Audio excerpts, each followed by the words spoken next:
Ayan guys, so may magandang balita ako sa inyo regarding our Pi network. Recording ng video natin today is March 31, 2025 Monday at 1:14 a.m. Manila time. Okay, so ipapakita ko sa inyo yung good news na gusto kong i-share sa inyo. So from our menu, click lang natin yung Pi browser. Sign into Pi browser. Okay, and then mariredirect tayo sa page. Makikita natin dito yung mga options sa ating Pi browser. So, i-click natin yung KYC. Ayan. Okay, so makikita ninyo dito sa KYC natin, ipapaliwanag ko in a bit yung nakikita nyo ngayon sa screen, pero i-click ko muna yung hyperlink for check my KYC application process, okay? So, mano-notice nyo dito, welcome back. Here, you can track your KYC application status. So, kung ma-check nyo yung ating mga previous video sa ating YouTube channel, Crypto Bayanihan Web3 Wallets, okay? Meron na tayong mga video uploads regarding yung sarili nating experience, okay, and knowledge about the Pi network and other Web3 cryptocurrency wallets. And sa mga previous videos natin, na-share ko yung process kung paano ko na-kompleto yung KYC para ma-migrate yung Pi account natin sa Pi mainnet. And then, natapos natin yan, KYC completed, and then two-factor authentication, email verification, pumasa tayo. And until such time na nakapaghintay tayo after 2 weeks to 1 month, na-move na natin yung transferable balance natin papunta sa ating Pi mainnet wallet. And then, na-move na natin yung ating Pi mainnet balance sa actual available balance. And at this point in time, nakapag-withdraw na talaga tayo, okay? Or nakapag-take profit na tayo sa mga namina natin na Pi coins. Salamat sa Pi network, okay? Kailangan kong sabihin sa inyo yun guys para ma-establish ko yung credibility ko, kasi gusto ko lang i-share or ipaliwanag sa inyo na kakagawa ko lang nitong channel na to. Makikita ninyo small channel pa lang tayo ngayon, and meron pa lang akong 20 videos, pero nakakatuwa pala itong ganitong natutuwa ako sa ginagawa ko, kaya gusto ko siyang seryosohin. Kaya kung napapanood mo tong video na to, lahat ng mga nalalaman ko regarding cryptocurrency, hindi lang sa Pi network, hindi lang sa Ruby mining, pati yung sa mga, pati dito sa mga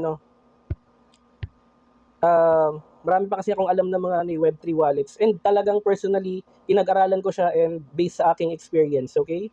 So gumagamit rin ako ng Caspium wallet from Caspa, Lobster wallet by XLM, Pera wallet by Algorand, and yung Sologenic Sologenic leveling. Hindi, Sologenic Dex and wallet yan. Sologenic, Solo, and XRP, okay? And syempre coins.ph, Maya, and kung kaya natin i-discuss yung Gcrypto, pero ito yung pinakamadalang kong ginagamit. Pero I'm expecting na darating yung point na madidiscuss natin yung Gcrypto and the PDAX, okay? Okay. So, ganito kasi, meron tayong mga mga nanonood sa atin na nagko-comment, lalong-lalo na dito sa video ko, regarding KYC, yung two-factor authentication nito. Ang dami pa ring hindi pa na-validate. Ayan, katulad nito ni shout out po sa inyo, May Adorime Bestal. Shout out po, and maraming salamat sa question ninyo. So, ito yung question niya kanina, sinagot ko yan based sa aking experience, and ito rin siya. Shout out na rin kay Cheryl Garcia 7110. Ayan. So, yung sa kanya naman, bumalik yung migrated balance niya doon sa transferable. So, marami pa rin nagkaka-issue sa sa KYC. Kaya na-notice ko to sa Pi network, itong nila, yung Pi browser. Maliban sa option na pwede tayong mag-mine, pwede rin pala tayong mag-apply as a Pi network validator, okay? So, makikita nyo dito, your validator application status. And makikita natin na ipasa ko yan. Okay? So, ang dami kong na-obtain na information habang nagva-validate ako ng mga Bali, ang nangyari, pag-uusapan natin yan sa mga susunod na video natin in detail. Pero Sa ngayon, pasado ako dito and nakapagsimula na ako. Hindi ko siya na perfect, although kahit papano above 80% naman yung score natin. Pero with those, ipapakita ko na guys, ito yung dashboard, okay? So, out of the 28 validations, 24 yung naitama ko. And bago ka maging validator, meron munang tutorial and meron munang quiz bago ka ma-accept. Okay? Or bago ka pumasa as a Pi Network validator, okay? So, ang realization ko dito, kahit naipasa ko siya, kahit ano na ako yung masasabi mo ng certified na Pi Network Validator, may time pa rin na nagkamali ako. So, 4 na beses out of 28. So, tumigil na ako kasi nag-prompt na sa akin yung Pi na wala nang ibang pwedeng i-validate na document. Kumbaga, nung nag-validate ako ngayon, kumbaga naubos ko na yung pwede kong i-validate. Tapos, ano siya, pwede ko rin pala itong gawing source of passive income and yung magiging income natin dito through Pi Network. Pi coins, ayun no. Basta nadaanan ko yung kanina na every validations mo will correspond to Pi rewards. So okay na, maliban sa nagmamine ako, meron tayong mga a few trusted people sa circle natin, dahil naging validator ako, may option pa akong or meron akong opportunity to earn more Pi coins just by simply being a validator.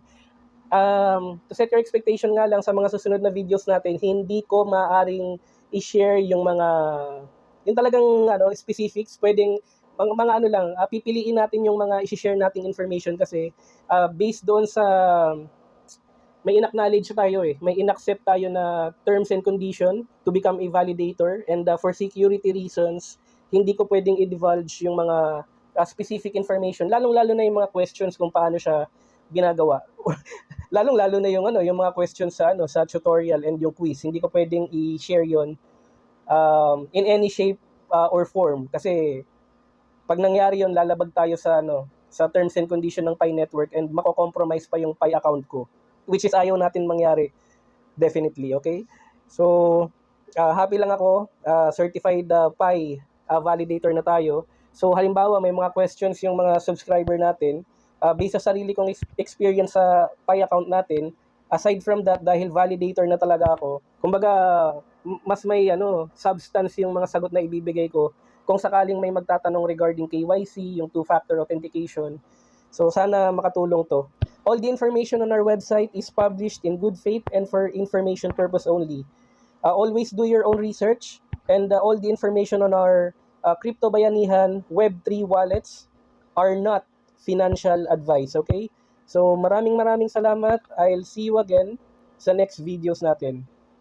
だってばよ